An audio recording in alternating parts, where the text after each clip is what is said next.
الحمد لله نحمده ونستعينه ونستغفره ونؤمن به ونتوكل عليه ونعوذ بالله من شرور أنفسنا ومن سيئات أعمالنا من يهده الله فلا مضل له ومن يضلله فلا هادي له ونشهد أن لا إله إلا الله وحده لا شريك له ونشهد أن سيدنا وسندنا وحبيبنا ونبينا ومولانا محمدا عبده ورسوله أرسله بالحق بشيرا ونذيرا بين يدي الساعة من يطع الله ورسوله فقد رشد ومن يعصهما فإنه لا يضر إلا نفسه ولا يضر الله شيئا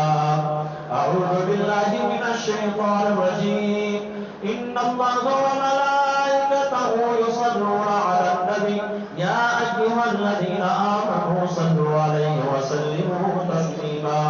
اللهم صل على محمد وعلى آل محمد كما صليت على إبراهيم وعلى آل إبراهيم إنك حميد مجيد اللهم بارك على محمد وعلى آل محمد كما باركت على إبراهيم وعلى آل إبراهيم إنك حميد مجيد وقال النبي صلى الله عليه وسلم أرحم أمتي بأمتي أبو بكر وأشدهم في أمر الله عمر وأصدقهم حياء عثمان وأقضاهم علي وفاطمة سيدة نساء أهل الجنة والحسن والحسين سيدا شباب أهل الجنة وحمزة أسد الله وأسد رسوله رضوان الله تعالى عليهم أجمعين اللهم اغفر للعباس وولده مغفرة ظاهرة وباطنة لا تغادر ذنبا